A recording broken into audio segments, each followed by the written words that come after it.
உலகெல்லாம் உணர்ந்து ஓதற்கரியவன்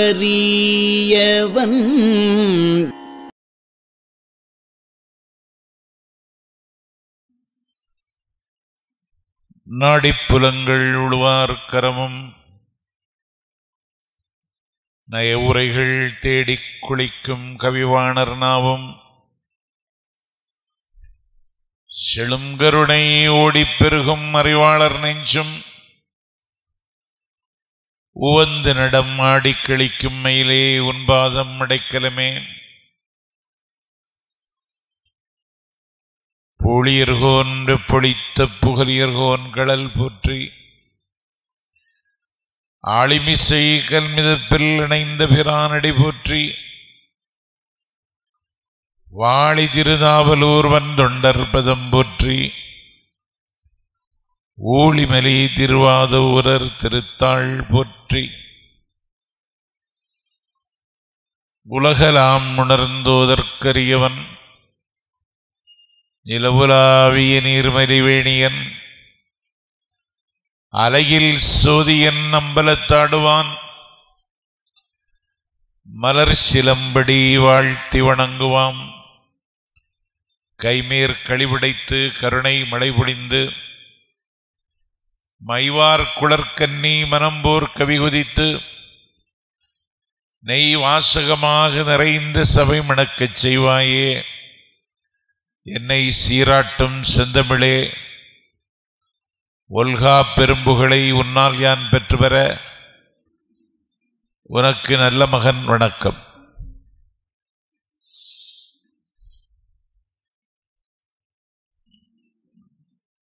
திருத்தொண்டர் மாக்கதை ஞான வேள்வியின் 7வது நாள் அமர்விற்கு எப்போதும் போல் இப்போதும் தலைமை தாங்கியிருக்கின்ற முப்போதும் சிவனையே சிந்தித்து ஒழுகுகின்ற திருமறை செப்பேட்டு திருக்கோவில் நிர்மாணிக்கின்ற வரலாற்று கடமைக்கு முகம் தருகின்ற வானம் அளவு வாஞ்சையை எளியவன் மீது வாரிப் பொழிகிற அன்பர் ஆரியூர் நண்பர் 63 சங்கரன் அவர்களே, இந்த நிகழ்விற்கு வருகை தந்திருக்கின்ற அனைவரையும் வசந்தத்தின் தூதுவராக இருந்து வண்ணத் தமிழில் எண்ணமெல்லாம் இனிக்க வரவேற்று மகிழ்ந்திருக்கின்ற விவேகா மெட்ரிக் பள்ளியின் தாளாளர் தாளாற்றி தந்த பொருளெல்லாம் தக்கார்க்கு வேளாண்மை செய்தற் பொருட்டென்று எண்ணி வாழுகின்ற நண்பர் வெல்கம் என் மோகன் அவர்களே,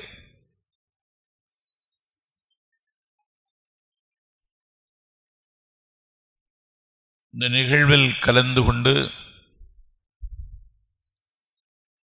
ஆசியுரை வழங்கி விடைபெற்று சென்றிருக்கின்ற ஐயர்மலை பூஜ்ய ஸ்ரீ அவதூத பிரணானந்த சுவாமிகள் அவர்களே,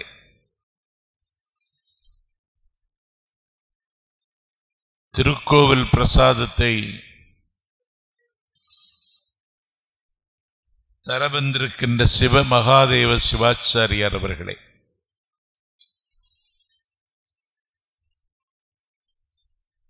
அறுபத்தி சங்கரன்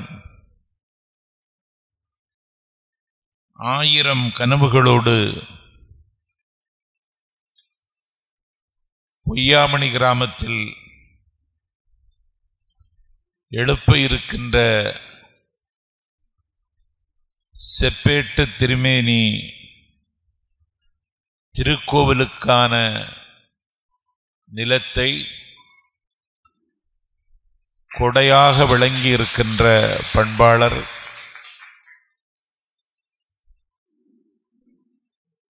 கோடி கொடுத்து கொள்ள வேண்டிய குணக்குன்று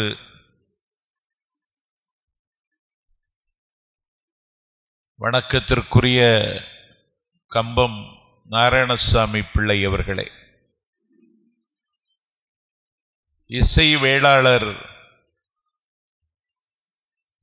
அறக்கட்டளையின் இனிய தலைவரும் 63 சங்கரன் மேற்கொண்டிருக்கின்ற வேள்விக்கு வானமும் சிறகுமாக இருந்து உதவி வருகிற உற்றுளி உதவுகின்ற அளக்க முடியாத அன்பின் சின்னம் அண்ணன் பூபாலன் அவர்களே, இந்த மகத்தான நிகழ்விற்கு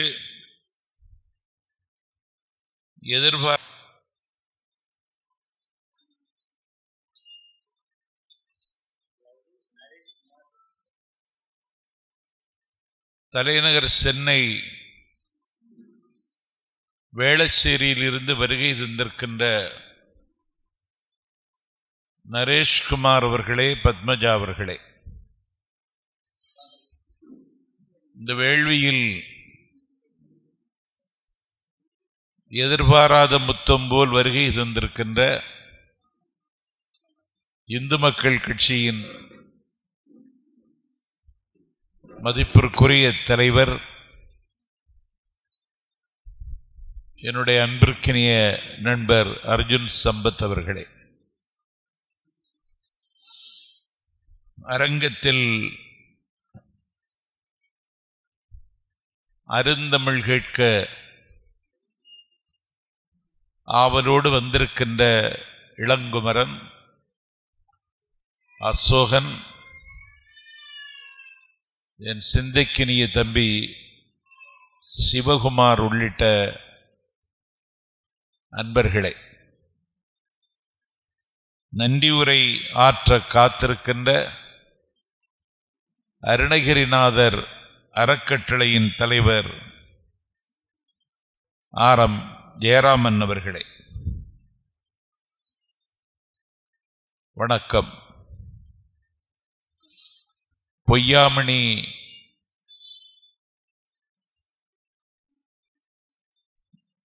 என்ற கிராமத்தில் திருமுறை செப்பேட்டு திருக்கோவில் ஒன்றை நிர்மாணிக்க நினைத்து தாமரசபை அறக்கட்டளையின் சார்பில் அதை எழுப்புவதற்கான வேலைகள் எழுந்து கொண்டிருக்கிற சூழலில் அதற்கு ஆதரவு திரட்டும் முகத்தான் ஒரு ஞான வேள்வியை ஏற்பாடு செய்து எளியவன் என்னை கொண்டு இந்த அரங்கை அலங்கரிக்க பணித்திருக்கின்ற 63 சங்கரனுக்கு மீண்டும் என் நன்றியை காணிக்கையாக்குகிறேன். எளியவன் என் பெயரை சொல்லுகிற பொழுது நீங்கள் கைதட்டாமல் உட்கார்ந்திருந்தது கண்டு இந்த நிகழ்ச்சிக்கு தொகுப்புரை வழங்குகிற சிவத்திரு பிரபாகரமூர்த்தி அவர்கள் கைதட்டுங்கள் என்று உங்களை ஊக்குவித்தார். இந்த கைதட்டுவது என்பது சொற்பொழிவாளர்கள் எங்களுக்கு மட்டுமே தெரிந்த தொழில் ரகசியம். கை தட்டினாதான் பேச்சு வரும். சர்க்கஸ் நடந்து கொண்டிருந்தது. ஒருவன் சர்க்கஸ் பார்க்க வந்திருந்தான். ஒரு முரட்டு வாலிபன், ஒரு 140 கிலோ இருக்கும், ஒரு சின்னஞ்சிறிய விட்டம் உள்ள கம்பியில் வாய்க்காலில் வாழை மீன் பாய்வது போல அந்த விட்டத்துக்குள்ளே பாய்கிறான். சர்க்கஸ் பார்த்து கொண்டிருந்த அவர் என்ன அகசாயம், என்ன அமானுஷ்யம், இவனுக்கு இது எப்படி சாத்தியமாகிறது, நம்முடைய தொழிலுக்கு இவனை பயன்படுத்தலாமே என்று அவர் நினைத்தார். சர்க்கஸ் முடிந்ததற்கு பிறகு அந்த வித்தை காட்டிய தம்பி தங்கியிருந்த இடத்திற்கு போய் உனக்கு இங்கே என்ன தருகிறார்கள் என்று கேட்டான். அவன் சொன்னான், ஒரு நாள் வித்தை காட்டினால் 500 ரூபாய் தருவார்கள். என்ன சாப்பாடு தருவார்கள்? கம்பெனியில் போடுகிற சாப்பாடு தான். அப்படியா?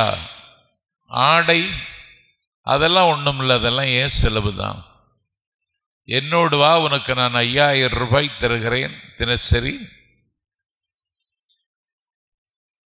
ரைமண்ட் ஷூட்டிங் ட்ரெஸ் தர்றேன், தங்குவதற்கு குளிரூட்டப்பட்ட அறை தருகிறேன், நீ விரும்புகிற உணவு எதுவாக இருந்தாலும் நீ இருக்கும் இடம் தேடி கொண்டு வர கட்டளையிடுகிறேன். இரவு நேரத்தில் மட்டும்தான் ஒரு 2 மணி நேர வேலை இருக்கும்.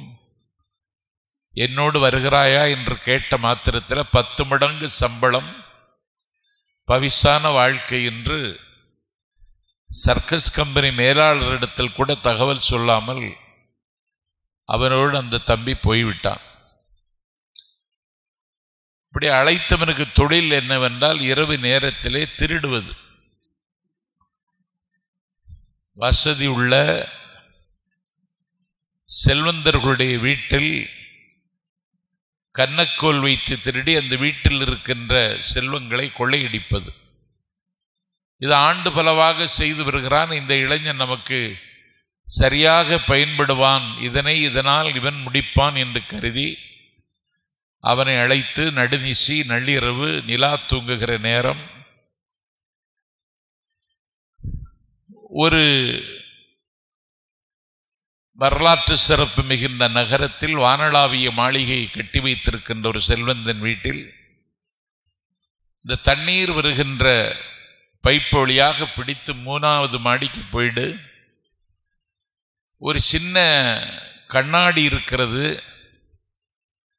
நான் தருகிற இந்த சிற்றுளை வைத்து அந்த கண்ணாடியை உடைத்து கொண்டு உள்ளே போய்விடு. நீ உள்ளே போனால் இருட்டாக இருக்கும் என்று சொல்லி நீ மறந்து விடாதே. இடது பக்கமாக சென்று கீழே படி இறங்கி நான் தருகிற கொத்து சாவியில் ஏதாவது ஒரு சாவியை போட்டு அந்த செம்பு கதவை திறந்து பார். முத்து, பவளம், முழுவயிரம், மாணிக்கம், பத்தி ஒளி வீசும் பதக்கம் எல்லாம் அங்கே கொட்டி குவித்திருக்கும். இந்த பை நிறைய எடுத்துக்கொண்டு வேகமாக வந்து இறங்கிவிடு என்று சொல்லி இவனை மேலே அனுப்பினார். அவனும் மேலே போய்விட்டான். சிற்றுளி கொண்டு கண்ணாடியை உடைத்து விட்டான். அந்த விட்டத்துக்குள்ளே அவனாலே நுழைய முடியவில்லை. இவர் சொன்னார், 1/2 மணி நேரம் ஆயிற்று, 3/4 மணி நேரத்தில் இந்த வேலையை முடித்துவிட்டு இனியொரு வீட்டுக்கு போக வேண்டுமே, என்னுடைய பயணத்திட்டத்திற்கே சரியா வரலையே, நீ என்னாச்சு உனக்கு அப்படின்னு இவர் கீழே நின்று அவன்கிட்ட கேட்டார். இன்னும் சொன்னார், சர்க்கஸில் இருந்த அந்த கம்பி சின்ன விட்டம், அதிலேயே எளிதாக நுழைஞ்சிட்டியே, இதில் ஏன் நுழைய முடியலை அப்படின்னு கேட்டார். அவன் சொன்னான், ஒன்றும் இல்லை எஸ்ஸம்மா, அது சின்ன விட்டம்தான், எளிதில் நுழைஞ்சிட்றேன். ஆனால் அதை நான் உள்ளே நுழைகிற பொழுது பார்வையாளர்கள் கைதட்டி ஆரவாரம் செய்தார்கள். அந்த உற்சாகத்தில் எளிதில் உள் நுழைந்து விட்டேன். இங்கேயும் ஒரு 10 பேர் தட்டுனா நுழைஞ்சிருவேன்னு சொன்னான். அது மாதிரி பிரபாகரமூர்த்தி எனக்கெல்லாம் நாங்கள்லாம் பேசி பிழைக்கிற ஜாதி. எங்கள் தொழில் ரகசியத்தில் இப்படி யாராவது 2 பேர் கை தட்டினா பேச்சு வரும், இல்லைன்னா மூச்சு வருமே தவிர பேச்சு வராது. அதனால தான் அவர் சொன்னார், நான் பாதி தூரம் கடந்துட்டேன். இன்னைக்கு அர்ஜுன் சம்பத் வந்திருக்காரு.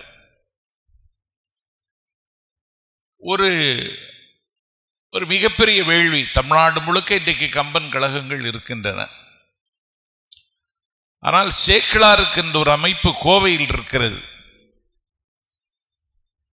ராமலிங்கர் நற்பணி மன்றமும் மாணிக்கவாசகர் மன்றமும் சேர்த்து காலம் சென்ற அருட்செல்வர் மகாலிங்கம் அவர்கள் சேக்கிழாருக்கு ஆண்டுதோறும் சென்னையிலே விழா எடுக்கிறார். சேக்கிழாரின் பெரிய புராணத்திற்கு செம்பதிப்பு தந்து, திருக்குறளுக்கு செம்பதிப்பு தந்து, எந்த எதிர்பார்ப்பும் இல்லாமல் சைவத்திற்கு தொண்டாற்றி வருகிற சீலம் நிறைந்த என் சிந்தைக்கினிய நண்பர் சிவாலயம் மோகன் ராமச்சந்திரா அரங்கத்தில் இந்த ஆண்டு கொரோனாவுக்கு பிறகு சேக்கிழாருக்கு விழா எடுத்தார். ஆகவே சேக்கிழார் குன்றத்தூர் தந்த அந்த செம்மாந்த புலவனுக்கு சைவத்தின் மீது பற்றுள்ளவர்கள் எல்லாம் விழா எடுக்க கடமைப்பட்டிருக்கிறார்கள். ஒரு ஊராட்சி தகுதியை தாண்டி இன்னொரு உயரத்திற்கு வர முடியாத சின்னஞ்சிறிய முருகன் குடியிருக்கிறான் என்கிற தகுதியை தவிர வேற எந்த தகுதியும் இல்லாத இந்த ஊரில் திருத்தொண்டர் மாக்கதை ஞானவேள்வி ஒன்றை ஏற்பாடு செய்து அதிலே 13 நாட்கள் உரையாற்றுவதற்கான வாய்ப்பை பெற்று இன்றைக்கு பாதி தூரத்தை கடந்து விட்டேன். 7வது நாள். ஒவ்வொரு நாளும் எனக்கு யுகமாக கழிகிறது. என்னுடைய வாழ்க்கை முறைக்கும் எனக்கு முன்னால் இருக்கிற வேலைக்கும் ஒரு சம்பந்தமில்லாத வேலையை பார்ப்பது மாதிரி ஒரு நெருடல், ஒரு நெருக்கடி, அதையெல்லாம் தாங்கி கொண்டு கண்ணை மூடிக்கொண்டு சேக்கிழாருக்கு செய்ய வேண்டிய திருப்பணியை 63 சங்கரன் எடுத்த இந்த முயற்சி எந்த இடத்திலும் முறிந்து போகக்கூடாது என்று வைராக்கியமாக ராலிமலையில் உட்கார்ந்திருக்கிறேன். எனக்கு இந்த வேள்வியினுடைய வெளிச்சம், இதனால் கிடைக்கிற விளைவு எதிர்காலத்தில் பேசப்படுகிறவருடைய வரிசையில் 63 சங்கரனுக்கு அழியாத ஒரு இடம் கிடைக்கும் என்ற நம்பிக்கையில் நான் பேசிட்டு இருக்கேன். நான் இன்னும் முக்கியமான அடியார்களை பற்றி பேசல. முக்கியமான அடிகார்கள் முக்கியமில்லாத அடிகார்னு கிடையாது. ஞானசம்பந்த பெருமானுக்கு சேக்கிழார் பெரிய புராணத்தில் 4இல் 1 பங்கு தந்திருக்கார். பாட்டுடை தலைவன் தம்பிரான் தோழர் திருத்தொண்ட தொகை இல்லைன்னா பெரிய புராணம் பிறந்திருக்காது. அவருக்கும் அதே கிட்டத்தட்ட அதே இடத்தை தந்திருக்கிறார். 7வது நூற்றாண்டில் சாத்திரம் பல பேசும் செளக்கர்கள் கோத்திரமும் குலமும் கொண்டு என்சிவீர் என்று வல்லாதிக்கத்தை வீழ்த்துவதற்கு திருநீற்று மகிமையை உலகம் உய்ய சொன்ன அப்பர் பெருமானுக்கும் பெரிய புராணத்தில் பல அத்தியாயங்களை சேக்கிழார் ஒதுக்கி இருக்கிறார். நேற்று சொன்னது மாதிரி இசைஞானியர் மங்கையர்க்கரசி காரைக்கால் அம்மையார் எல்லாம் நிகழ்ச்சி முடிகிற தருவாயில் விறுவிறுப்பாக வைத்துக் கொள்ளலாம் என்று ஒரு திட்டம் போட்டு சேக்கிழாரின் பெரிய புராணத்தில் இருக்கிற 13 சருக்கத்தை மையமாக வைத்து பேசாமல் காப்பிய பார்வையிலேயே இதை கொண்டு போகலாம் என்று திட்டமிட்டு அதிலே ஓரளவு வெற்றி பெற்று விட்டேன் என்கிற மகிழ்ச்சியில், மனநிறைவில் உங்கள் முன்னால் நான் இருக்கிறேன். இன்னைக்கு நரசிங்க முனைய நாயனார் மெய்யடியன் நரசிங்க முனையருக்கு அடியேன் என்று தம்பிராந்தோழர் திருத்தொண்ட தொகையில் சொல்லுகிறார். சோழவள நாட்டுக்கும் சோருடைய சோழவள நாட்டிற்கும் சான்றோருடைய தொண்டை நாட்டுக்கும் இடையில் இருக்கிற நடுநாட்டின் ஒரு பகுதிதான் திருமுனைப்பாடி நாடு. அந்த திருமுனைப்பாடி நாட்டில் மரபார்ந்த பெருமைக்குள்ள குடும்பத்தில் பிறந்து வள்ளலார் பெருமான் சொன்னதைப் போல வாழையடி வாழையன வந்த வரவில் வந்தவன் நானல்லவோ என்று சொல்லக்கூடிய மன்னர் மரபில் பிறந்தவர் திருமுனைப்பாட்டில் நரசிங்க முனையர். அவர் புவியாளும் மன்னர். அவருடைய வீட்டிலேதான் தம்பிராந்தோழர் என்கிற ஆலால சுந்தரர் வளர்ந்தார். அந்த வீட்டில் இருந்துதான்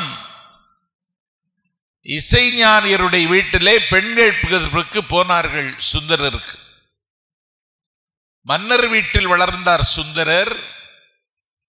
ஏற்கனவே எம்பிரானுடைய தோழர் என்ற தகுதியை பெற்றவர். சைவம் துலங்குவதற்கு திருத்தொண்ட தொகை தந்தவர்.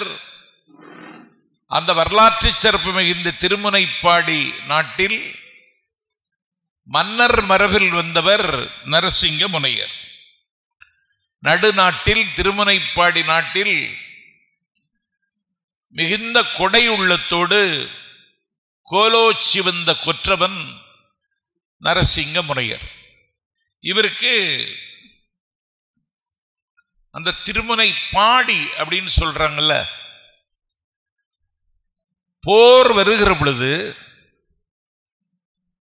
பகை பாராட்டுகிறவர்களை சமர் செய்து சாய்ப்பதற்கான ஆயுதங்களை சேகரித்து வைத்திருக்கிற இடத்திற்கு பாடி வீடு என்று பெயர். அப்படி இவர் மன்னராகவே இருந்ததால் பகையும் இருக்க வாய்ப்பு இருக்கிறதுங்கிற காரணத்தினாலே அவர் பாடி வீடு வைத்திருந்தார். தொடர்ந்து அந்த ஊரில் பாடி வீடு இருந்ததினாலே அது திருமுனைப்பாடி நாடு என்று பெயர் பெற்றது. அதிலே மன்னர் என்ற தகுதியோடு இருந்த காரணத்தினால் தன்னை நாடியும் தேடியும் வருகிறவர்களுக்கு ஓடி ஓடி உதவுகிற உள்ளம் அவருக்கு இருந்தது. அந்த திருநீற்று மகிமையை திசையெல்லாம் துலங்கச் செய்ய வேண்டும் என்கிற தாகமும் தவிப்பும் நரசிங்க முனையர் என்று சொல்லக்கூடிய மன்னனுக்கு இருந்தது.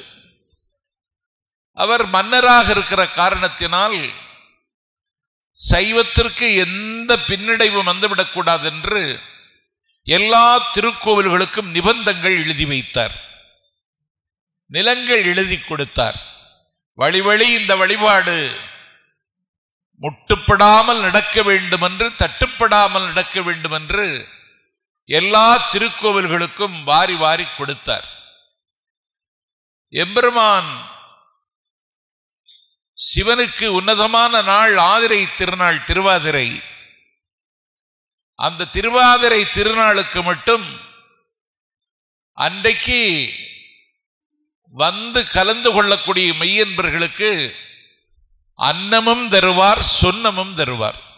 சொன்னம்னா சொர்ணம், சொர்ணம்னா தங்கம். அன்னத்தையும் தருவார், சொன்னத்தையும் தருவார். நிறைய பேர் வருவான்.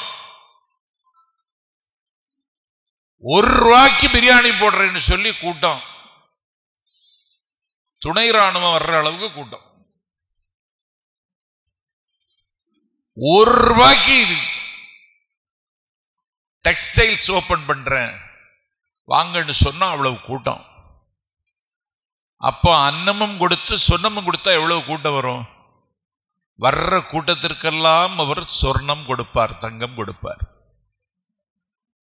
கொடுத்துக்கிட்டே இருப்பார், சலிக்க மாட்டார். அதுல ஒரு தூர்த்தன் அந்த வரிசையில் வர்றான். தூர்த்தர்கள் எல்லா இடத்திலும் இருப்பார்கள். சமூகத்தில் அவர்களை நிராகரிக்க முடியாது. அந்த தூர்த்தர் ஒருத்தன் நிற்கிறான். அவனுடைய பார்வை காமுக பார்வையாக இருக்கிறது. அவனை அடையாளம் கண்டு கொண்ட சில மெய்யன்பர்கள் அவருக்கு ஒன்றும் கொடுக்காத, அவருக்கு சொர்ணம் கொடுக்காத, தூர்த்தன் காமுக பார்வையோடு வந்திருக்கிறான், சீலமும் இல்லை, கோலமும் இல்லை, பக்தியும் கிடையாது, பண்பாடும் கிடையாது, அவனுக்கு கொடுக்காதீங்க அப்படின்னு சொல்லி மாமன்னன் நரசிங்க முனையரிடத்துல வற்புறுத்துகிறார்கள். அவர் என்ன செய்துட்டார்? அவனுக்கு ரெட்டிப்பா கொடுத்துட்டார். ஏன் ரெட்டிப்பா கொடுத்தீங்கன்னு கேட்டா, வந்திருக்கிற திருநீற்று கோலத்தோடு வந்திருக்கிறான். துருத்தனாக இருந்தால் இந்த திருக்கோலத்தில் வருவானா? அதுல ஆதிரை திருநாளில் வருவானா? இவர்கள் சொன்ன காரணத்தினால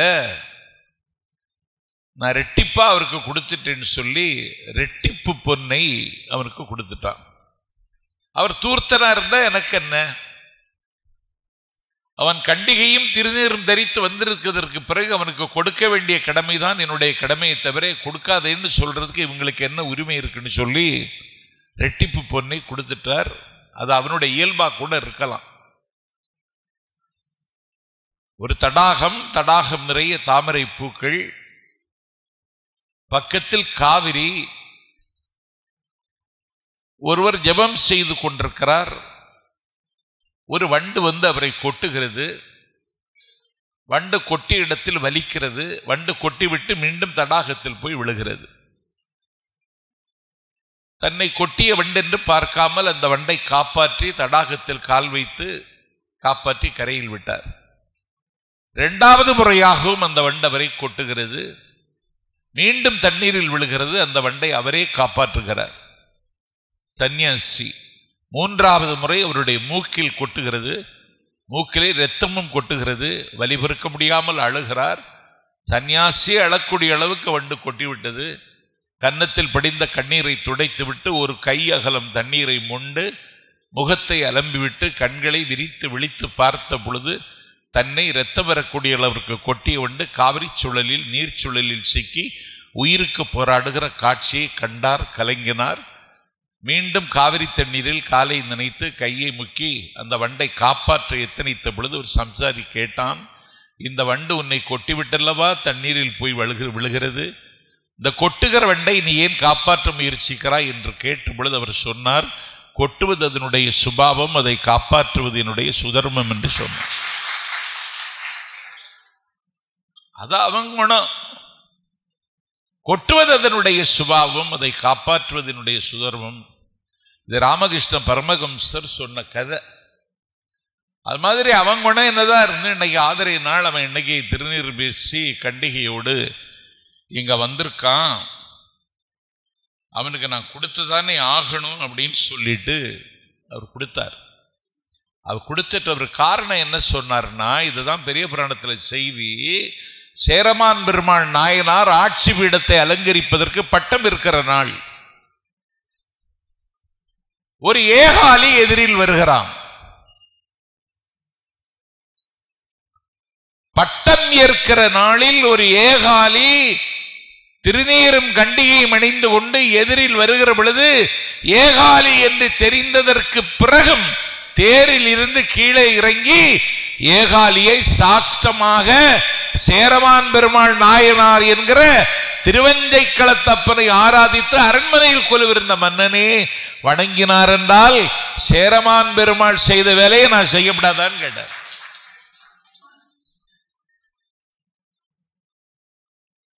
இதுல பேதம் பார்க்கிற வேலை இல்லை. திருநீரும் கண்டிகையும் ருத்ராட்சமும் துவராடையும் அணிந்து வந்திருக்கின்ற அவனுக்கு நான் கொடுக்கிற மரியாதையை கொடுத்துதானே தீரணும்னு சொல்லிட்டு கொடுத்துட்டார். விடையவர் விண்ணிலிருந்து பார்த்து உன்னுடைய பெருந்தன்மைக்கு வானம் கூட ஈடாகாதுன்னு சொல்லி அவருக்கு காட்சி கொடுத்து அருளினார். சான்றோர்கள் உலவிய தொண்டை நன்னாட்டில் திரு நின்ற ஊர் என்று ஒரு ஊர். திருன்னா செல்வம், செல்வம் நின்ற ஊர், திரு நின்ற ஊர். இருப்பு பாதை வழியாக பயணித்தால் திண்ணனூர் தாண்டிய உடனே திருநின்ற ஊர் வரும். திருநின்ற ஊர் வைணவர்களுக்கும் திருத்தலம் இருக்கிறது, சைவர்களுக்கும் திருத்தலம் இருக்கிற ஊர் திருநின்ற ஊர். அந்த திருநின்ற ஊர்ல பூசலார் நாயனார்னு ஒரு நாயனார் இருக்கிறார். யாருக்கும் அவரை தெரியாது, யாருக்கும் அறிமுகம் இல்லை. ஆனால் சிவனை சிந்தையில் வைத்துக் கொண்டு திருநெறிய தமிழ் ஓதி வாழ்க்கை நடத்துகிறவர். அந்த பூசலார் நாயனாருக்கு ஒரு ஆவல், ஒரு கோவில் கட்டணும், குடமுழுக்கு செய்யணும், வழிபடணும், வாழ்நாளில் இந்த கடமையை செய்து முடிச்சிட்டு தான் என் ஆவி போக வேண்டும் என்று அவர் ஆசைப்பட்டார். ஆசைப்பட்டதில் தப்பில்லை. கோவில் கட்டுறதுக்கு எவ்வளவு செலவாகும், என்ன செய்யறது, இதுக்கெல்லாம் என்கிட்ட வசதி இல்லை. அவருக்கு ரொம்ப நிலைமை, அவருக்கு ரொம்ப மோசம். 35 கிலோ அரிசி வாங்குற ஆள் அவர். எப்படி இதை சமாளிக்கிறதுன்னு தெரியாம எல்லார்ட்டையும் போய் கேட்டார், எனக்கு உதவுங்க, நான் ஒரு கோவில் கட்ட போறேன், உதவி பண்ணுங்க, கொஞ்சம் கம்பி வாங்கித்தாங்க அப்படின்னு ஒரு ஆள்கிட்ட கேட்டார். ஏமாத்திட்டான். கல் வாங்கித்தாங்கன்னு கேட்டார், ஏமாத்திட்டான். சிமெண்ட் வாங்கித்தாங்கன்னு கேட்டார், ஏமாத்திட்டான். தண்ணிக்காவது ஏற்பாடு செய்யுங்க அப்படின்னா ஏமாத்திட்டான். கடைக்காலாவது கட்டி தருவீங்களான்னு கேட்டான். எல்லாரும் ஏமாத்திட்டான். இவன்ட ஒன்றும் இல்லை, இவனுக்கு ஏன் இப்படி ஒரு விபரீத ஆசைன்னு சொல்லிட்டு திருக்கோவில் கட்ட வேண்டும் என்கிற அவருடைய தீராத ஆசையில எல்லோரும் மண்ணை எண்ணி போட்டார்கள். அவர் இருந்தாலும் முடிவெடுத்தார், ஒருத்தர் ஒன்றும் தரமாட்டான், உட்கார்ந்த இடத்தில் இருந்து கொண்டு உள்ளத்துக்குள்ளே ஒரு கோவில் கட்டுவோம் அப்படின்னு ஒரு நல்ல நாள் பார்த்து உள்ளத்துக்குள்ளேயே கடைக்கால் போட்டுட்டார். அர்த்த மண்டபம் கட்டியாச்சு, அஸ்திவாரம் போட்டாச்சு, அர்த்த மண்டபம் கட்டியாச்சு, கற்பகிரகம் கட்டியாச்சு, துவாரபாலர்களை நிறுத்தியாச்சு, எல்லாம் ஒவ்வொரு வேலையா, கொடிக்கம்பம் நாட்டியாச்சு, எல்லா வேலையும் உட்கார்ந்த இடத்தில் இருந்து கொண்டே உள்ளத்தில் எல்லாம் ஏற்பாடு பண்றது மாதிரி ஒரு சூழலை உருவாக்கி கோவில் கட்டிய பரிபூரணமான நிறைவில் மகிழ்ச்சியில இருக்கிறார். இன்னைக்கும் காஞ்சிபுரத்தில் இருக்கு கைலாசநாதர் கோவில். அதை கட்டுறதுக்கு ஒரு மன்னன் முடிவெடுத்து, அந்த மாமன்னனுடைய பேர் காடவர்கோன், அவன் அந்த கோவிலை கட்டிட்டு இருக்கான். மணிமுடி திரித்திருக்கிற மன்னன் கோவில் கட்டுறான்னா அவனுக்கு என்ன சிரமம் இருக்குமா, செலவு இருக்குமா? எல்லாம் அரண்மனையில் இருக்கிற பொன்னையெல்லாம் அள்ளி கொட்டி கைலாசநாதனுக்கு கோவில் எழுப்பி கொண்டிருக்கிறான் காடவர்கோன். 1000 யானைகள் அங்க பணி செய்கிறது. 1-2 யானை இல்லை, 1000 யானை. புரவி 1,00,000 பேர் பணியாற்றுகிறார்கள். இரவும் பகலும் விளக்கெறிந்து கொண்டிருக்க வேலை நடந்து கொண்டிருக்கிறது. காஞ்சிபுரமே ஒளி வீசுகிறது. காடவர்கோன் கைலாசநாதருக்கு கோவில் கட்டுறான்னு சொல்லி தினசரி செய்தியில பேப்பர்ல வந்துகிட்டே இருக்கு. தேதி தீர்மானிச்சாச்சு குடமுழுக்கு. இவன் தேதி எந்த நாளை தீர்மானித்தானோ அதே நாளைத்தான் பூசலார் நாயனாரும் தீர்மானித்தார். காடவர்கோன் கனவுல எம்பெருமான் எழுந்தருளி, நீ கோவில் கட்டியிருக்க, எல்லா விவரம் எனக்கு தெரியும், ஆனா உன்னை காட்டிலும் உள்ளன்போடு ஒருவர் கோவில் கட்டியிருக்கார் திருநின்ற ஊர்ல, அந்த குடமுழுக்கு போக வேண்டியது இருக்கிறதுனால போஸ்ட்போன் பண்ணி வை, ஒரு நாள் ஒத்தி வைங்கிறாரு. ஒரு நாள் ஒத்தி வை, நான் அடுத்த நாள் வர்றேன்னு சொல்லி மணிமுடி தெரித்திருக்கிற பல்லவ மன்னன் காடவர்கோனிடத்தில் இறைவன் வந்து சொன்னான். அவர் சொன்னாரு, இது என்னுடைய நாடு, எனக்கு தெரியாமல் இங்க ஒரு ஈ எறும்பு கூட நகர முடியாது, ஆனா திருநின்ற ஊர்ல ஒரு திருக்கோவில் இருக்கு, நான் அந்த குடமுழுக்கு போறேன்னு சொல்றீங்க, நான் விசாரித்து பார்க்கிறேன்னு சொல்லிட்டு அவர் விசாரித்து பார்ப்பதை விட நேர்லயே போயிடலான்னு திருநின்ற ஊர்ல வந்து கேட்கிறார். கோவில் கட்டுவதற்கான எந்த விதமான சுவடுமோ அடையாளமோ அந்த ஊர்ல இல்லை. பிறகு ஒரு ஆளை கூப்பிட்டு பூசலார்னா யாரு அப்படின்னு கேட்டார். ஆனா அந்த வீட்டில் இருக்கார், அவர் தான் பூசலாரு. ஏன் என்னாச்சு, அவருக்கு ஏதாவது வாரண்டா அப்படின்னு கேட்டாங்க. இல்லை, அவர் ஒரு கோவில் கட்டினதா தகவல் வந்திருக்கு, அதுதான் என்னன்னு கேட்கலான்னு வந்தேன் அப்படின்னு. யார் மன்னன்? அந்த வீட்டில் போனா பூசலார் நாயனார் கண்ணை மூடிட்டு இருக்கார். வணக்கம், எம்பெருமான் நேற்று என்னுடைய கனவில் வந்தான், நான் ஒரு கோவில் கட்டி வச்சிருக்கேன் கைலாசநாதனுக்கு, கலைகள் சிரிக்கிற காஞ்சியில் ஆகாய மலாவை கட்டி இருக்கிற கோவிலுக்கு நான் குடமுழுக்கு எம்பெருமானை அழைத்திருந்தேன், வர முடியாது, இன்னொரு நாள் ஒத்தி வச்சுக்கோ, திருநின்ற ஊரில் பூசலார் கட்டின கோவிலுக்கு நான் போறேன்னு சொல்லிட்டு இங்கே வந்துட்டார். நீங்க எங்க கோவில் கட்ட போறீங்க, எங்க இருக்கு கோவில் அப்படின்னு பூசலர்கிட்ட காடவர்கோன் என்கிற மாமன்னன் கேட்கிறான். அவர் சொன்னார், நான் உள்ளத்தில் கட்டி கொண்டிருக்கிறேன், ஒரு நாளில் வேலை முடிஞ்சிடும், குடமுழுக்குக்கு எம்பெருமான் வருவதாக ஒத்துக்கொண்டான், எனக்கு ரொம்ப மகிழ்ச்சி, உங்ககிட்டே தகவல் சொல்லிட்டானான்னு கேட்குறாரு இவர். யாரு?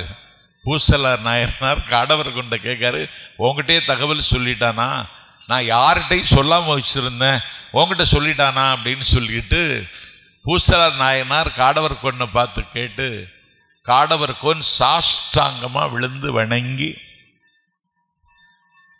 அவருடைய அருளாசியை பெற்றுக்கொண்டு காடவர்கோன் எழுந்து போகிற பொழுது விடையவர் அவனுக்கு காட்சி தந்து பூசலார் நாயனாருக்கு ஒரே நேரத்தில் காட்சி தந்து ஒரு உள்ளத்தால் பொய்யாது ஒழுகுகிற ஒருவனுடைய உன்னதமான பக்தியை விட கல்லால் கட்டுகிற கோவிலுக்கு 2வது இடம், உள்ளத்தால் கட்டுகிறவனுக்கு தான் முதல் இடம்.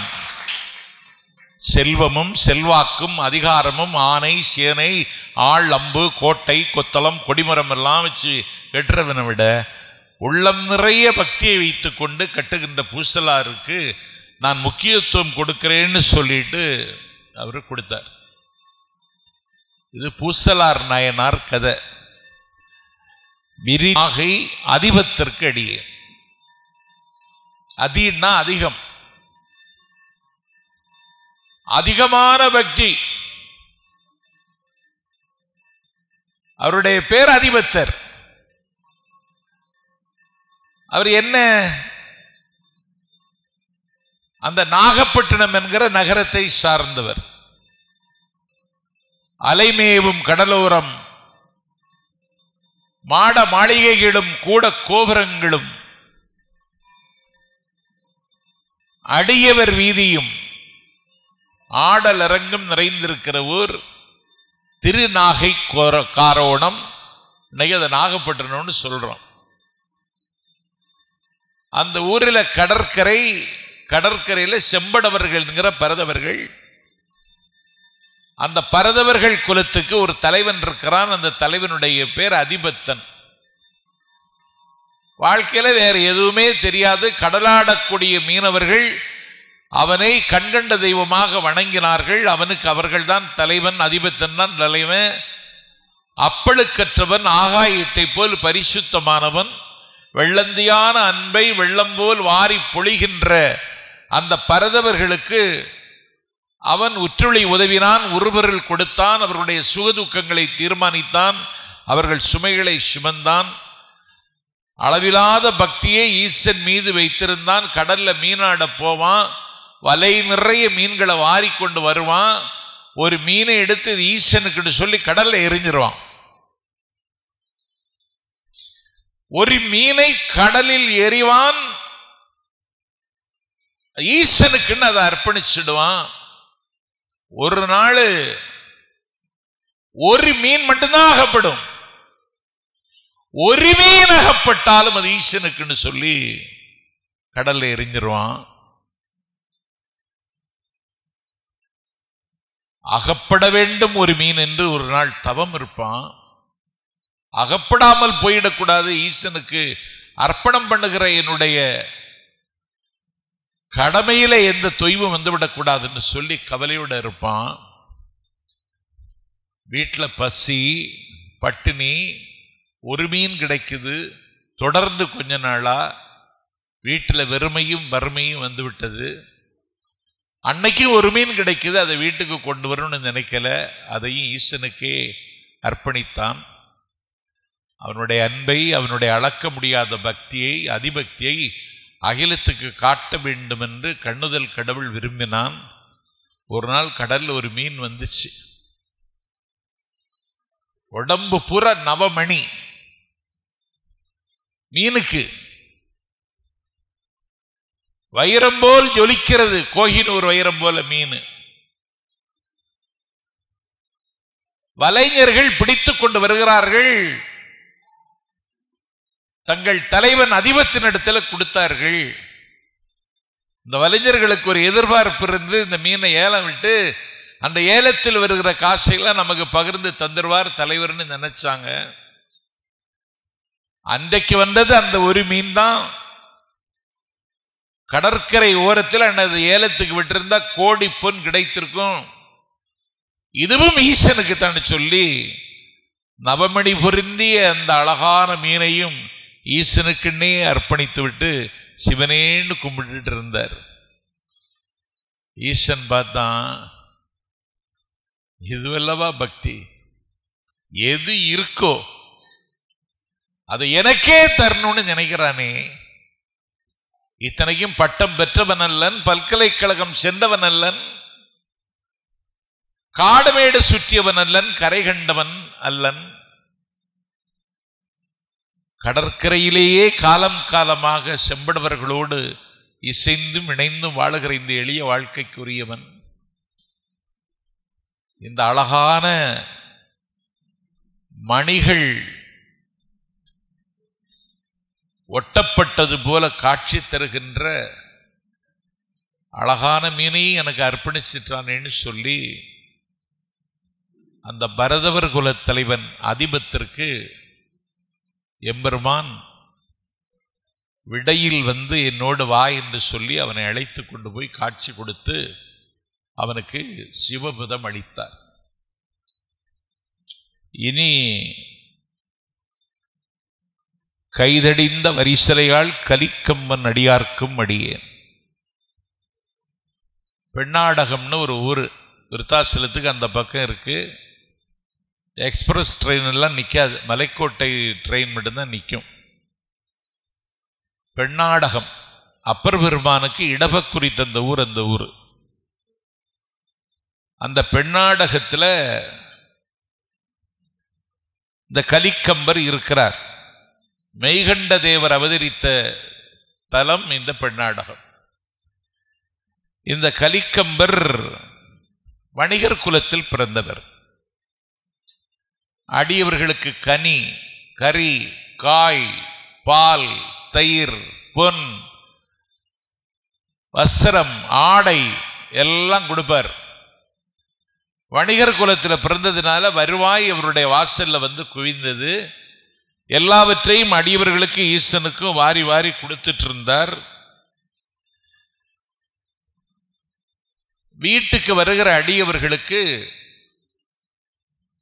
மனைவியிடத்தில் சொல்லி கரகத்தில் தண்ணி எடுத்துட்டு வா அப்படின்னு சொல்லி வீட்டுக்கு வருகிற அடியவர்களை உட்கார வைத்து பாஜபூதை செய்து அவரே கால கழுவுவார். தண்ணியை மனைவி தலைகுனிந்து அச்சத்தோடும் அடக்கத்தோடு நின்று விடுவார். கண்கொள்ளா காட்சியா இருக்கும் அவரது அடியவர்களை கொண்டாடுகிற காட்சி. அப்படியே விட்டுட்டு இருப்பார். ஒரு அடியவர் அன்னைக்கு வந்தால அந்த அம்மா தண்ணி விட மாட்டேன்னு சொல்லிடுச்சு. விட முடியாதுன்னு ஏன்னு கேட்டதுனால, ஏற்கனவே ஏவல் செய்து கொண்டிருந்தவர் இன்னைக்கு வேடம் போட்டு வந்திருக்காரு, அவருக்கெல்லாம் தண்ணி விட முடியாது, என்னை வற்புறுத்தாதீங்கன்னு சொன்ன உடனே எந்த மனையாள் காலம் காலமாக அந்த திருத்தொண்டுக்கு துணை புரிந்தாரோ, எந்த மனையாள் கரகத்தில் நீர் ஏந்தி அவர் கட்டளைக்கு பணிந்தாரோ, ஒரு அடியாரின் மீது ஏதோ வெறுப்புற்று முடியாது என்று சொன்ன உடனே, இனிமேல் நீ என்னோடு இருக்க தகுதியற்றவள் என்பது மாதிரி வடிவாள் எடுத்து எந்த கரத்தால் முடியாது என்று சொன்னார் அந்த கரத்தை வெட்டி போட்டுட்டார். அந்த அம்மா கதறி அழுகிறது, கண்ணீர் சிந்துகிறது. இதை தீர்மானிப்பதற்கு நீ யார்? அவன் இடம் மாறி போனான், தடுமாறி போனான் என்று சொல்வதற்கு உனக்கு யார் அங்கீகாரம் தந்தது? திருநீற்று கோலத்தோடு வந்து நிற்கிறவனுக்கு கரகத்தில் தண்ணீர் எடுத்து வா என்று சொன்னால் தண்ணீர் விட மாட்டேன்னு சொல்லி நீயே தான் தோன்றித்தனமாக முடிவெடுத்தால் இந்த முடிவை நான் எப்படி ஒப்புவது? நான் ஒப்பினாலும் ஒப்புவேன், ஒப்பிலாத எம்பெருமான் இதை ஒப்புவானா என்று கேட்டுட்டு மனைவியினுடைய கரத்தை வெட்டி போட்டுட்டார்.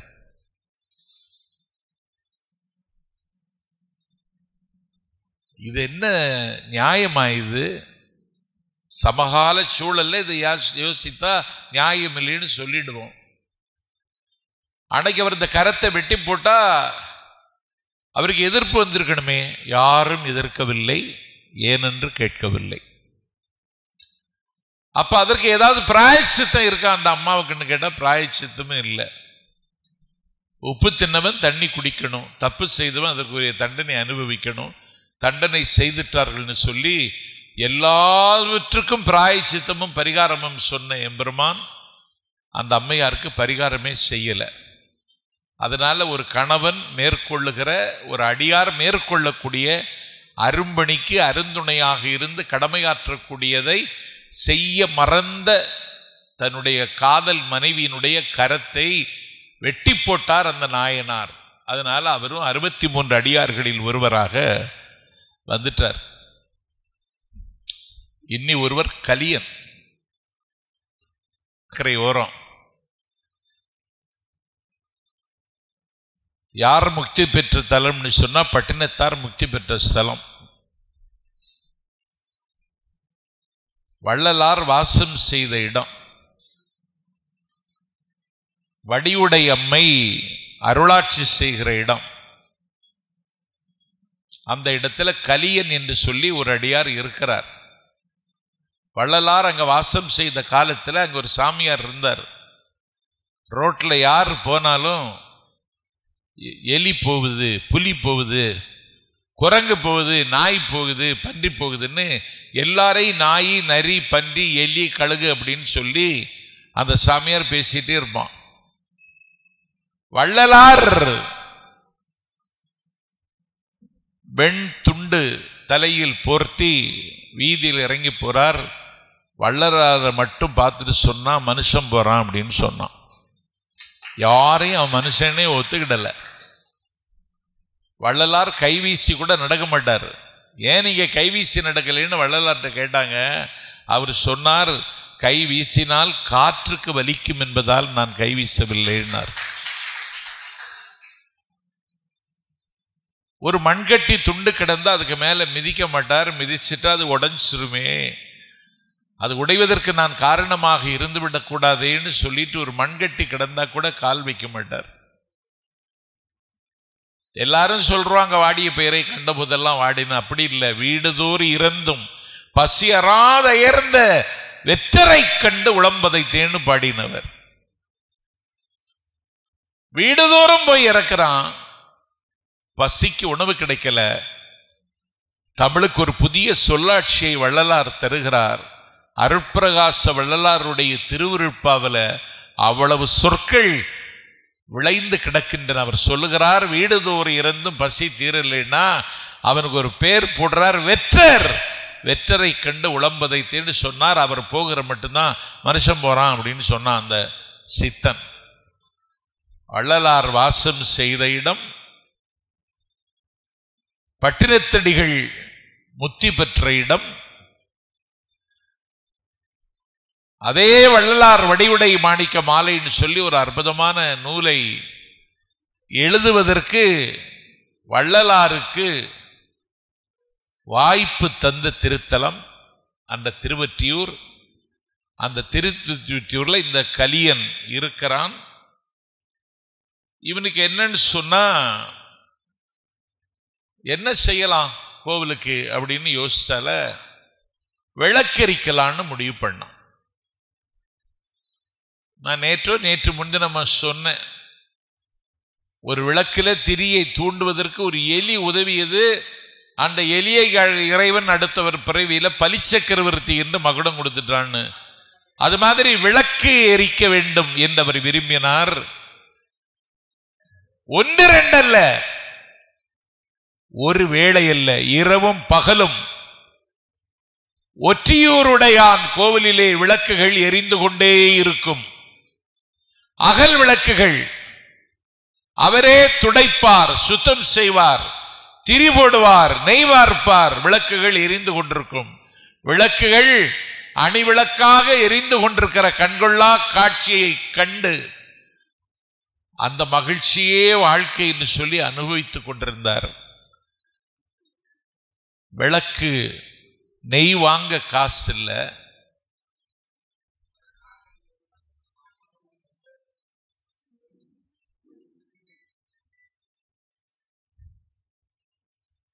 நெய் வாங்க காசு இல்லை,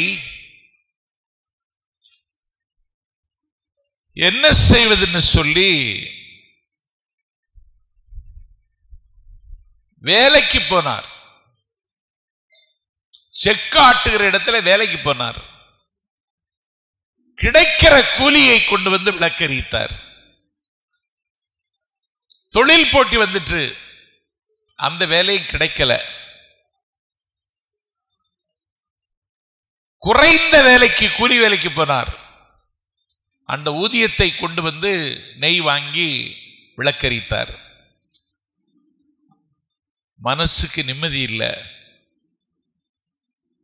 இன்னைக்கு ஏதாவது கிடைக்கும்னு நினைப்பார், வேலை கிடைக்காது. விளக்கு ஏற்றாமல் இந்த நாள் முடிந்து போகுமான்னு சொல்லி வேதனை துரத்துகிறது. அகல் விளக்கை துடைத்து சுத்தம் செய்து திரி போட்டாச்சு, விளக்கு ஏற்றுவதற்கு ஒண்ணுமே கிடைக்கல. இன்னைக்கு என்ன செய்தார்? தன்னுடைய உதிரத்தையே நெய்யாக்க வேண்டும் என்று முடிவு பண்ணி உடம்பை வெட்டிட்டார். இரத்தம் கொட்டுகிறது. விளக்கை எரிப்பதற்கு உதிரத்தை எடுத்து விளக்கில் ஏற்றுகிற பொழுது இறைவனே உருகி ஓடி வந்து அவரை தாங்கிக் கொண்டார். அப்படி ஒரு அடியவர் இருந்தார். அந்த ஊரை பற்றி ஒரு கவிதையை எழுதி வச்சிருக்காங்க. ஓடு விழுந்து சீப்பாயும் 9 வாய் புண்ணுக்கு இடுமருந்து என்னவென்று கேட்டால், 9 வாய் நம்ம உடம்புக்கு, இதுல புண்ணு வந்துட்டுன்னா, சீக்கு வந்துட்டுன்னா இதுக்கு இடுமருந்து என்னன்னா, திருவொற்றியூர் வீதிகளில நடந்து செல்லக்கூடிய சிவனடியார்களுடைய காலடி மண்ணை எடுத்து பூசினால் அந்த நோய் திருந்து விடும் என்கிற அளவிற்கு புனிதமான இடம் அந்த திருவொற்றியூர். அந்த திருவொற்றியூர்ல கலியன் என்கிற அடியவர் விளக்கு போடுவதற்கு இந்த வினையை மனப்பூர்வமாக செய்தார். சக்தி நாயனார்னு ஒரு நாயனார், களர் சக்தி விரிஞ்சையர்க்கும் அடியார்க்கும் அடியேன். சோழவள நாட்டில் விரிஞ்சையூர்ல வேளாளர் குலத்துல திரு அவதாரம் செய்தவர். சிந்தை நிறைய சிவனை சேமித்து வைத்திருந்த சிவப்பற்றாளர். காலையிலும் மாலையிலும் அஞ்செழுத்து ஓதாத நாளெல்லாம் பிறக்காத நாள் என்று கருதி வந்தவர். எந்த அடியாரை கண்டாலும் அந்த அடியாரை வணங்கி உபசரித்து அந்த அடியாருக்கு தன்னிடத்தில் இருப்பதை கொடுத்து உபகாரம் செய்து வாழ்வதுவே வாழ்க்கை என்று கருதி அந்த வாழ்ந்த அந்த அடியார் ஒரு நாள்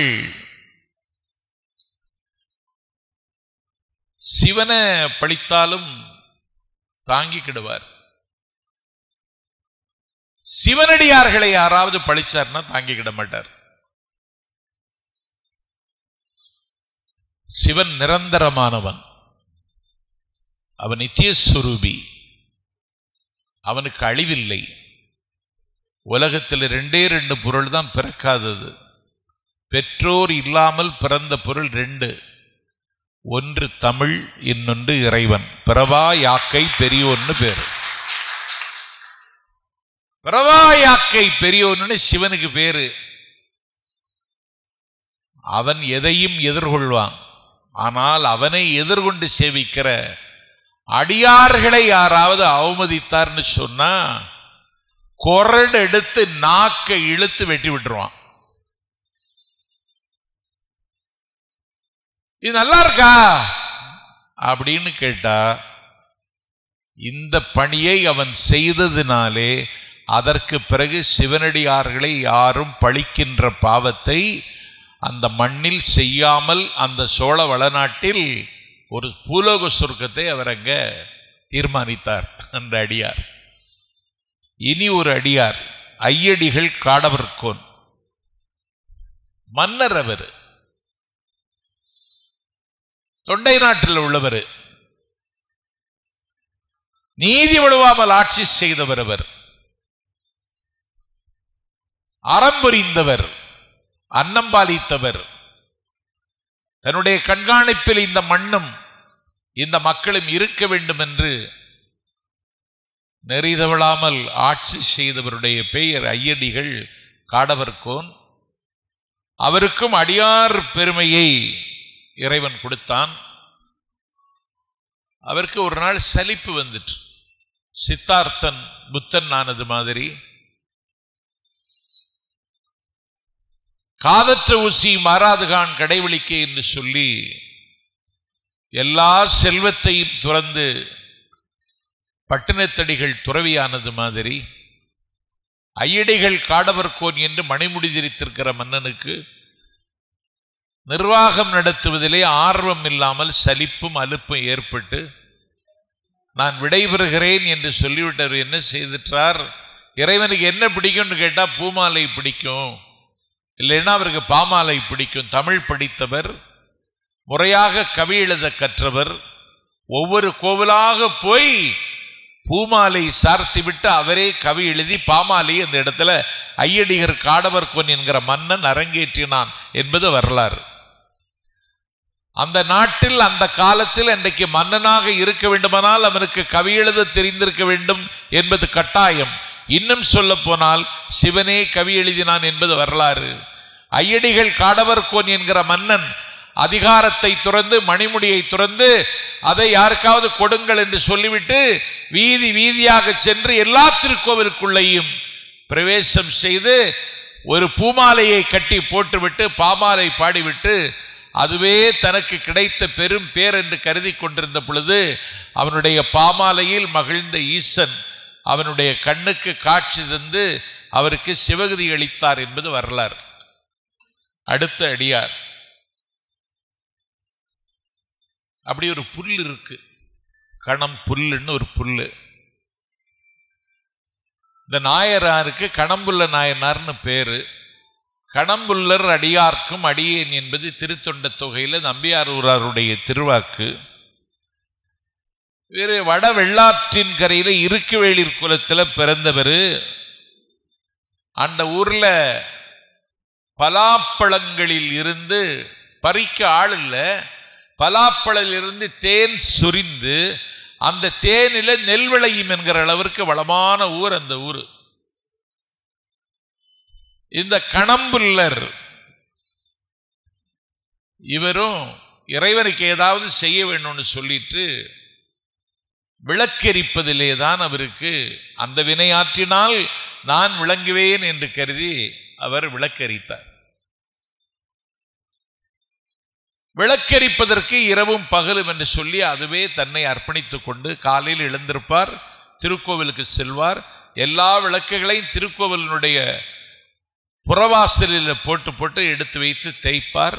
எல்லாவற்றையும் அவரே தூக்கி கொண்டு பொருத்துவார். எல்லாவற்றிலும் திரி போட்டுவிட்டு அவரே நெய்யை வார்ப்பார். இப்படி வார்த்து கொண்டே இருந்தார். வேறு நினைவுகளே இல்லாமல் இருந்ததுனால எல்லா செல்வமும் தீர்ந்து போனதற்கு பிறகு எரிப்பதற்கு எதுவுமே எண்ணெய் கிடைக்கல, திரி வாங்க முடியல, வறுமை வந்தது. இனி என்ன செய்யலான்னு சொல்லிட்டு இந்த கணம் புல் இருக்குல்ல, அந்த புல்லை அறுத்து அதில் கிடைக்கிற கூலியை வாங்கி கொண்டு அதில் நெய் வாங்கினார். பிறகு அந்த கணம்புல்லே வச்சே எரிச்சிடலான்னு சொல்லி கணம்புல்லையே திரியாக்கி எரித்து கொண்டிருந்தார். பிறகு கணம்புல்லும் தன்னுடைய கண்ணுக்கு தெரியல. நான் எப்படி விளக்கெரிப்பேன் என்று சொன்ன பொழுது சோகத்திலும் சோகம். அவருக்கு உடனே சொர்க்கம் கிடைக்கணும். என்ன செய்துட்டார்? கணம்புல்லை எரித்தவர் கணம்புல்லும் கண்ணுக்கு அகப்படவில்லை. எம்பெருமானுக்கு விளக்கெரிப்பதற்கு நீ எண்ணத்தில் என்ன இருக்கிறது கேட்டு தலையையே கொடுத்துட்டார் விளக்குக்கு எரிப்பதற்காக. இப்படி தன்னுடைய தலையையே விளக்கெரிப்பதற்கு தந்தார் கணம்புல்லர் என்று சொல்லி ஒரு அடியார். அந்த அடியார் செய்த சேவை இது.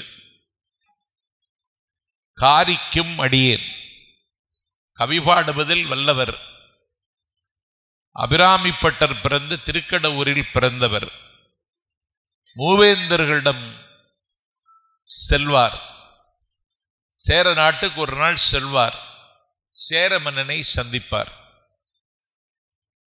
அடுத்த நாள் சோழ நாட்டுக்கு செல்வார். சோழ நாட்டு மன்னனை சந்திப்பார். அடுத்த நாள் பாண்டிய நாட்டுக்கு செல்வார். அவர் பாடுகிற பாட்டில் என்ன இருக்கும்னா பெரிய பொருள் சுவை மறைந்திருக்கும். ஆனா கேட்க நல்லா இருக்கும். நிலா காய்கிற நேரத்தில் நிலா முற்றத்தில் மன்னன் உட்கார்ந்துருக்கான். மன்னன் இந்த புலவர் வந்த உடனே அவர் பக்கத்தில் உட்கார வைக்கிறான். இவருக்கு நெஞ்சுக்குள்ளே ஒரு நெருக்கடி. நிலா காய்கிற நேரத்தில், அதுவும் கொத்தி தின்னுகிற குளிர்காலத்தில் மன்னவனுக்கு பக்கத்தில் அவருடைய மகாராணி இருக்கணுமே தவிர நானா இருக்கணும், இவன் எப்பொழுது இந்த மகாராணியோடு இணைவான்னு சொல்லிட்டு அவர் ஏங்குகிறார். ஆனால் இந்த தமிழ் கேட்க வேண்டும் என்ற ஆசையில் இந்த சோழவள நாட்டு மன்னன் என்ன செய்துட்டான், நீ இப்படியே இருந்துக்கோ, நிலவை பற்றி பாடு அப்படின்னு சொல்றான். அந்த நேரத்தில் இத்தனைக்கு நீ மகாராணி, அவள் இன்னொரு மன்னவனுடைய மகள், இன்னொரு மன்னவனுடைய மகளை நீ மணம் செய்து கொண்டு அவளோடு பொழுதை போக்காமல், அந்த பொழுதை பொன்னாக்காமல், இப்படி பாட்டெழுத தெரிந்த என்ன பக்கத்தில் வச்சிட்டு இருக்கே, அவ என்ன தவறா நினைக்க மாட்டாளான்னு இவருக்கு மிகப்பெரிய கவலை. நிலவை பற்றி பாடுன்னு சொன்ன உடனே பாடினான் மங்கள மங்கையராய். நிலவு எப்படி இருக்கான்? மங்கள மங்கை மாதிரி இருக்கு. அவள் ஒன்று விதவை கோலத்தில் இல்லை, மங்கள மங்கை. அவள் நெற்றியில் திலகம் வைத்திருக்கிறாள், கூந்தலில் பூசி சூட்டி இருக்கிறாள், அணியாபரணங்களை அணிந்திருக்கிறாள், பட்டுச்சேலை உடுத்தி இருக்கிறாள், மங்கள சுரூபியாக காட்சி தருகிறாள், மகாலட்சுமி மாதிரி இருக்குது. மங்கள மங்கையராய்.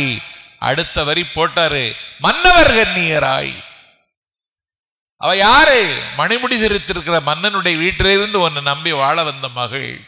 மங்கள மங்கையராய், மன்னவர் கண்ணியராய் அப்படின்னு போட்டவுடனே மன்னனுக்கு கொஞ்சம் எழுந்தான். ஓஹோ, மங்கள மங்கைன்னு சொன்னான், அதோட விட்டுருக்கலாம். இன்னொரு மன்னனுக்கு மகள்னு சொல்லி வேற எச்சரிக்கை விடுற மாதிரி பேசுறான். அடுத்த வரி போட்டார், மைந்தர் வயிற்றினராய். அவள் கருவுற்றிருக்கிறாள். மன்னவனுடைய மகள் கருவுற்றிருக்கிற நேரத்தில் அந்த மன்னன் அவள் பக்கத்தில் இருக்கணும். அந்த கடமை கூட இவன் செய்ய தவறிட்டான் என்பதை அவர் உணர்த்துகிறார். மங்கள மங்கையராய், மன்னவர் கண்ணியராய், மைந்தர் வயிற்றினராய், தென்றல் தவிழ்ந்து வரும் தென்தமிழ் நாடுடையாய், உங்கள் இளங்கொடிதான் எங்கள் இளம்பரையால் எத்தனை கோடியிராய் இப்படி வாடுவதேன்னு பாடி முடிச்சுட்டு திருப்பி பார்க்கறான், மன்னனை காணல. இப்படி ஒவ்வொரு மன்னனுக்கிட்டையும் போய் மறை பொருளில் பாடி அந்த மன்னர்கள் கொடுக்கிற பொன்னையும் பொருளையும் கொண்டு போய் இந்த நாட்டில் கோவில்களுக்கு திருப்பணிக்கென்று சொல்லி வாரி வாரி அர்ப்பணித்து வாழ்க்கையே அதுதான் என்று கருதிய அவருக்கு இறைவன் வா அப்படி என்று அழைத்தவருக்கு சிவலோக பிராப்தத்தை தந்தான். இப்படி தன்னை நம்பி வந்த, தன்னுடைய திருநாமத்தை உச்சரித்த எல்லா அடியவர்களுக்கும் அவர் தந்தார். இனி ஒருவர் நின்ற சீர் நெடுமாறன். நேற்றைக்கு சொன்ன இந்த நின்ற சீர் நெடுமாறன் மன்னனாக இருந்த காலத்தில் தான் அவரிடத்தில் முதலமைச்சராக இருந்தார் குலச்சிறை. இந்த நின்றசீர் நெடுமாறன் தான் இந்த திருநூற்று மகிமைக்கு காரணமாக இருந்தவன். அவனுக்கு மனைவியாக வாய்த்தவள் சோழவள நாட்டுக்கு சொந்தக்காரி மங்கையர்க்கரசி. இவர் ஏற்கனவே சமண சமயம் புகுந்து அவர்களோடு நெருக்கமாக இருந்து வளவர்கோன்பாவை மங்கையர்க்கரசி அருந்தவம் புரிந்து ஞானசம்பந்த பெருமானை திருமறை காட்டில் இருந்து வரவழைத்து ஞானசம்பந்தர் தான் இந்த நெடுமாறனை சைவத்திற்கு கொண்டு வந்தவர். சைவத்திற்கு கொண்டு வந்ததற்கு பிறகு இன்றைக்கு சிவனடியார்கள் கூடுகிற இடத்திலெல்லாம் தென்னாடுடைய சிவனை போற்றி எந்நாட்டவர்க்கும் இறைவா போற்றின்னு சொல்றமே, இப்படி சொல்லக்கூடிய தகுதியை தமிழர்களுக்கு வாங்கி தந்தவன் நின்ற சீர் நெடுமாறன் என்கிற மன்னன். இந்த நாட்டில் இன்றைக்கும் திருநூறு துலங்குகிறது என்றால் இதற்கு விதை தூயவன், வியர்வை பாசனம் செய்தவன் நின்ற சீர் நெடுமாறன். அவன் பாண்டிய நாட்டின் அமைச்சராக இருந்தான். அவன் தென்னாடு முழுவதும் சைவம் துலங்குவதற்கான திருப்பணிகளை அன்றைக்கு தொடர்ந்து மேற்கொண்டான். அரண்மனையில் இருந்த பொன்னை எல்லாம் அளந்து எல்லா திருக்கோவில்களும் கொடுத்து அறம் துலங்க வைத்தான்.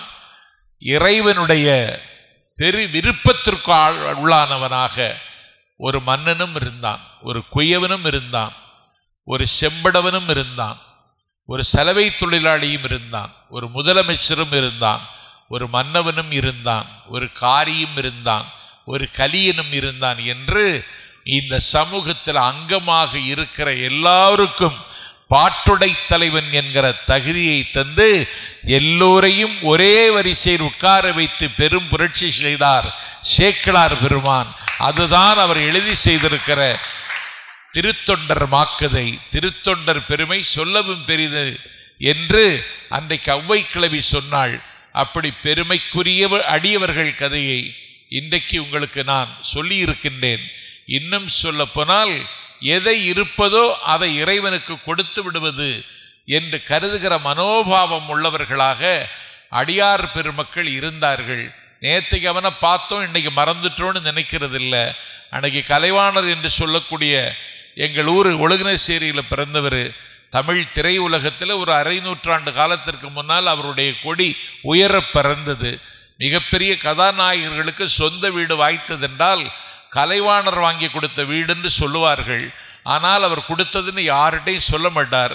ஒரு வழக்கில் சிக்கி சிறைக்கு போனதற்கு பிறகு சிரமங்கள் அனுபவித்து பொருள் தட்டுப்பாடு வந்து கடன்காரனாகி கவலை மீதுரை எங்கள் ஊருக்கு வந்துட்டார் ஒழுகினசேரிக்கு. ஒழுகினசேரிக்கு கலைவாணர் வந்துட்டார்னு சொல்லுகிற செய்தி கேட்ட மாத்திரத்தில் அவரை பார்ப்பதற்கு எல்லோரும் வரிசை கட்டி போய் நின்றார்கள். அந்த வரிசையில் ஐயா கண்ணுன்னு ஒருவர் நின்றார். மனைவி மதுரம் பக்கத்தில் நிற்கிறார். வந்திருக்கிறது யாருன்னு தெரியுதான்னு கேட்டார். ஐயா கண்ணு நம்ம வீட்டில் வேலைக்கு இருந்தவன். அவன் ஒரு பித்தளை தட்டில் ஒரு பாக்கு வச்சுட்டு 3 வெத்தலை வச்சு ஒரு பாக்கு வச்சுட்டு 3 வெத்தலை வச்சுட்டு என் மகள் அகிலாண்டேஸ்வரிக்கு கல்யாணம், எஜமான் வந்து வாழ்த்தணும்னு சொல்லிட்டு அந்த தாம்பாளத்தை கொடுத்தான். கலைவாணற்ற கொடுக்கறதுக்கு எதுவுமே இல்லை.